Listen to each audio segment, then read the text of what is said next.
কবিগুরু রবীন্দ্রনাথকে প্রণাম এবং শ্রদ্ধা জানিয়ে আজকের অনুষ্ঠানটি শুরু করতে চলেছি। আজকে তীব্র তাপপ্রবাহ থেকে দেখুন বেরিয়ে এসে একটা স্বস্তির নিঃশ্বাস আমরা সবাই পাচ্ছি। যা কিছুদিন ধরে এত দহন জ্বালায় জ্বলছিলাম বা সমস্যার মধ্যে রয়েছিলাম, সেখান থেকে বেরিয়েও বা সমস্যায় কেউ কম বেশি বেরাতে পারেনি, কারণ তীব্র তাপপ্রবাহ চলছিল, সেখান থেকে দেখুন খুব ভালো আছেন এখন আপনি, আমরা সবাই। কিন্তু সমস্যা তো আমাদের জেরবার করছে, সমস্যা তো ছাড়ছে না। তীব্র তাপপ্রবাহ চলুক, বাইরে স্বস্তির নিঃশ্বাস চলুক, যাই চলুক, সংসার যদি অশান্তিতে থাকে, সংসারে যদি দিন রাত কলহ চলে, সংসারে যদি দিন রাত ঝামেলা, ঝগড়া ঝাঁটি, অশান্তি, বাড়িতে আসলে যেন খেতে আসছে চারিদিক দিয়ে চারটে দেওয়াল, এরকম যদি হয়ে যায়, তাহলে কোনো কিছু স্বস্তির নিঃশ্বাস ও স্বস্তির নিঃশ্বাস দেয় না আমাদের।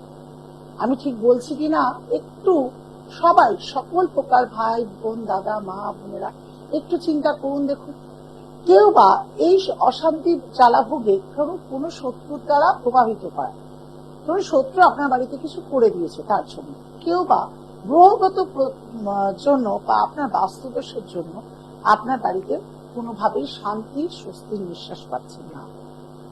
যারা যে কোনো সমস্যায় যদি থাকুন, তাহলে একবার কি এখন যথেষ্ট ওয়েদার ভালো হয়ে গেছে, আমি বলবো সরাসরি চেম্বারে আসুন। আগামীকাল আমি বৃহস্পতিবার থাকবো হচ্ছে শিয়ালদা, বৃহস্পতিবার এমনি শিয়ালদা। আপনাদের অবশ্যই একটু বুকিং করে যদি আসেন তাহলে খুব ভালো হয়, কারণ বুকিং করে আসাটাই বাঞ্ছনীয়। 1টা থেকে থাকবো শিয়ালদা চেম্বারে। যদি মনে করেন যে আপনারা আমার সঙ্গে যোগাযোগ করতে চাইছেন, তাহলে অবশ্যই আজকে প্রোগ্রামের শেষের পর থেকে দুপুর 3টে থেকে আপনাদের নাম লেখা হবে। আপনারা প্রোগ্রাম দেখছেন তারা ধৈর্য ধরে নিন। যদি মনে করেন না আপনারা দূর থেকে করছেন, শিলিগুড়ি, কোচবিহার, অনেকেই আছে অনেক দূর থেকে, আসা সম্ভব হচ্ছে না বর্ধমান, কিন্তু মনে হচ্ছে যে না, যেমন ওয়েদার স্বস্তির নিঃশ্বাস দিচ্ছে, তেমনি সমস্যা থেকে বেরিয়েও আমরা সব যাতে সুন্দর একটা জীবনযাপন করতে পারি, আমাদের সংসারও যাতে একটা স্বস্তির নিঃশ্বাস দেয়। দেখুন কে আছে, তারপরে আবার আলোচনা আছে। হ্যালো, নমস্কার, জয় জগন্নাথ। কার বিষয়ে জানা হবে? ছেলের ডেট অফ বার্থ 12/4/1988। সময়? আচ্ছা, দিদির সম্পর্ক, দিদির ছেলের সম্পর্কে যে জানবেন, সব জানেন তো? মানে আমি যা বলবো মেলাতে পারবেন তো? না না, আমি রাশি লগ্ন না, আমিও জীবনযাত্রা সম্পর্কে যদি কিছু বলি আপনি মেলাতে পারবেন তো? নইলে ফুল হয়ে যায়। ধরুন আপনি জানেন না। আচ্ছা, জন্মস্থান? বীরভূম। মিথুন লগ্ন, কুম্ভ রাশি, ধনিষ্ঠা নক্ষত্রে জন্ম। এই সন্তানটি, প্রথমে বলি, সম্পর্ক হুট করে সকলের সঙ্গে খারাপ হয়ে যায়, খারাপটা কিন্তু শত্রুতা জায়গায় পৌঁছে যায়। এই সন্তানের নাম যশ খ্যাতি থাকলেও বহুভাবে বিভিন্নভাবে নিজেকে মানসিক ডিপ্রেশনে ভোগায়, বা হুট করে ভুল ডিসিশনের জন্য মান সম্মান হানি হওয়ারও অনেক বড় যোগ এখানে দেখতে পাচ্ছি আমি। আর একটা বলবো, বিবাহ জীবনে কিন্তু কখনো সুখী হবে না, বিবাহ হলেও সেটা লেট ম্যারেজের সম্ভাবনা অনেক বেশি রয়েছে, কিন্তু ভালো হবে না, ভালো থাকতে পারে না।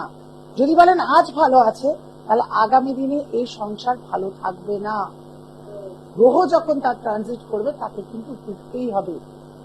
এ সন্তানের মাঙ্গলিক যোগও দেখতে পাচ্ছি আপনার ভাইয়ের। এই খণ্ডন আবার চন্দ্র রাহু গ্রহণযোগ্য হয়ে রয়েছে। এই সন্তান কখনোই সেইভাবে নিজেকে প্রতিষ্ঠা করতে বা নিজের সংসারের সুখে, এ কিন্তু নিজে দাঁড়ানোর চেষ্টা করবে, নিজেকে নিজে তৈরি করার চেষ্টা করবে, নিজে আপ্রাণ চেষ্টা করবে যে সকল প্রকার দিক দিয়ে নিজেকে, কিন্তু ওর দিক দিয়ে অনেক সুখের জায়গাটা বাধা পাবে। হ্যাঁ, অ্যাক্সিডেন্টাল যোগ আছে, মাঙ্গলিক যোগ আছে তো। আবার তো রয়েছে, পুনরায় তো রয়েছে, কারণ এখানে আবার 7.5 যাচ্ছে মাঝে, কিন্তু খুব মানে এই 7.5 মধ্যেই হয়েছে, অবস্থা খুব খারাপ গেছে।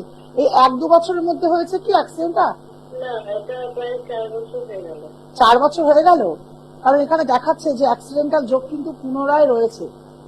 ওর একটা ওখানে অ্যাক্সিডেন্ট হয়েছিল। এখন কেমন আছে ভাই? এখন ভালো আছে, এখন সংসারে যাচ্ছে, মানে বিয়ে হয়ে গিয়েছে, হঠাৎ করে বিয়ে করে ফেলেছিল আর কি। হঠাৎ করে বিয়ে। আচ্ছা, আপনার প্রশ্ন কি? আমি প্রশ্ন জানতে চাইছি যে ওর মানে সাংসারিক জীবনে ও কিরকম ভাবে। আমি তো প্রথমে বললাম ভালো হবে না, প্রথমেই বলে দিয়েছি ভালো হবে না। ওর মাঙ্গলিক যোগ আছে। মাঙ্গলিক যোগ আছে, সপ্তমে বাজে অশুভ গ্রহ বসে রয়েছে। আমরা সপ্তম ঘরকে কিন্তু বিবাহ স্থান হিসেবে বিচার করি। সেখানে যদি অশুভ গ্রহ পড়ে যায় না, কোনোভাবেই কোনো সন্তান, যে কারোর হোক, ভাই বোন, মা যে কোনো মেয়েরা ভালো থাকতে পারে না সংসার লাইফে। যদি বলে আজ ভালো আছে, আমি বিশ্বাস করি না, এসব বুজুম বাজুম বলছে।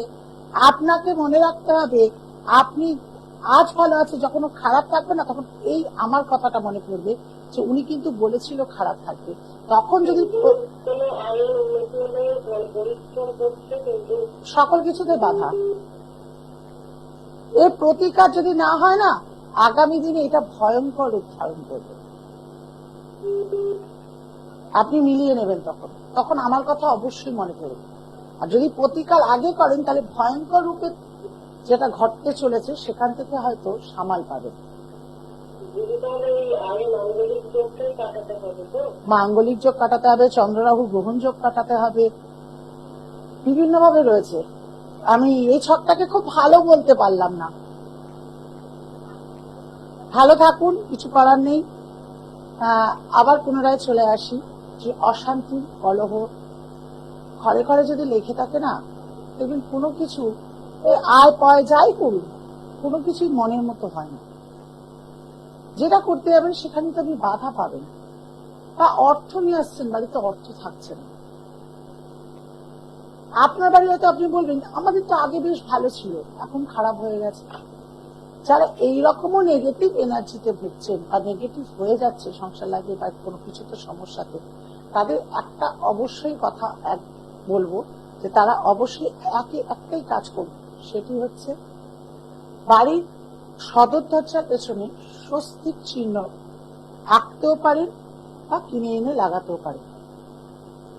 অথবা আর কি করা যেতে পারে, দুটি ময়ূরের পালক সদর দরজার পিছনে লাগিয়ে দিন। একটি বাঁশি এনে লাগাতেও পারেন বা কোনোভাবে পেরেক লাগিয়ে বাঁশিটিকে ঝুলিয়েও দিতে পারেন। আর একটা সদর দরজা দিয়ে ঢুকতেই কোনো ঘন্টি আপনার ঘরের ভেতরে লাগান, যেটা দরজা খুলতেই আপনার ঘন্টার মতো আওয়াজ হবে। এখন দেখবেন ঘন্টি টাইপের অনেক কিছু ফ্যান্সি মানে জিনিস পাওয়া যাবে, নিজের ঘন্টা ঝুলছে, দেখতে খুব সুন্দর লাগছে। ওইটি সদর দরজার উপরে লাগিয়ে দেন, পেছন মানে আপনার ঘরের ভেতরের দিকে, যাতে দরজাটা যখন আপনি খুলবেন ঠং করে একটা আওয়াজ হবে। যাতে অনেকটা আপনাদের বাড়িতে নেগেটিভ এনার্জি কেটে গিয়ে ভালো থাকে। দেখুন কে আছে। হ্যালো। হ্যালো। হ্যাঁ, কে বলছেন, কোথা থেকে বলছেন? আমি দার্জিলিং থেকে বলছি। আমার মেয়ের সম্পর্কে জানতে চাই। মেয়ের ডেট অফ বার্থ? মেয়ের নাম সুচিতা দাস। 2007 সালে জন্ম, 16ই আগস্ট, রাত্রি 10:55। রাত্রি 10:55। হ্যাঁ।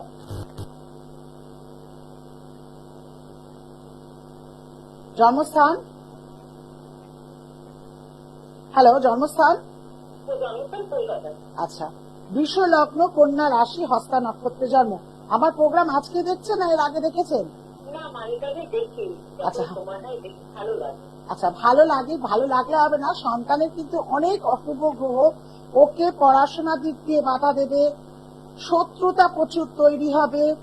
এই সন্তান যে খারাপ খুব একটা বলবো না, যে পরিমাণ পড়াশোনা আগে করতো বা পড়াশোনা করলেও নিজের প্রাপ্য নাম্বার মানে পেতে দেরি হবে। কিন্তু এই সন্তানের আবার নাম যশ খ্যাতি স্কুলে রয়েছে, কিন্তু সেটি কখনো মিথ্যে অপবাদ দিয়েও সে নাম যশ খ্যাতিটা বন্ধ হয়ে যেতে পারে। বাসস্থানের দিক দিয়ে আপনাদের কেউ কিছু করা থাকবে, যে বাসস্থানের দিক দিয়ে আপনারা শুভ কোনো ফলাফল পাবেন না। মেয়ে এখন কেমন রয়েছে আমি যেগুলো বললাম সেগুলো কি?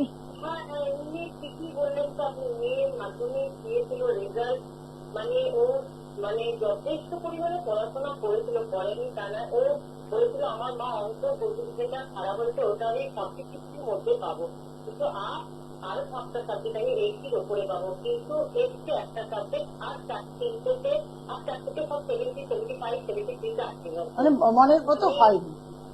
আমি আবার ছুটি নিয়ে করতে যাওয়া হয়েছে খাতা, জানি না কি হবে। মনের মতো হবে না, মনের মতো রেজাল্ট হয়নি ওর। কিন্তু আমি বলবো অতি শীঘ্রই মেয়েকে দেখান, কারণ এটা তো শুধুমাত্র মাধ্যমিকটা তো শেষ লাইফ নয়, কারণ এরপরে তো উচ্চ মাধ্যমিকের পথে থেকে যেতে হবে। হ্যাঁ অবশ্যই। সেই ক্ষেত্রে কিন্তু যদি এই দিলে ভালো, বা ও তো আর্টস নিয়েছে, ও প্রথম থেকেই আর্টস নেবে বলেছিল।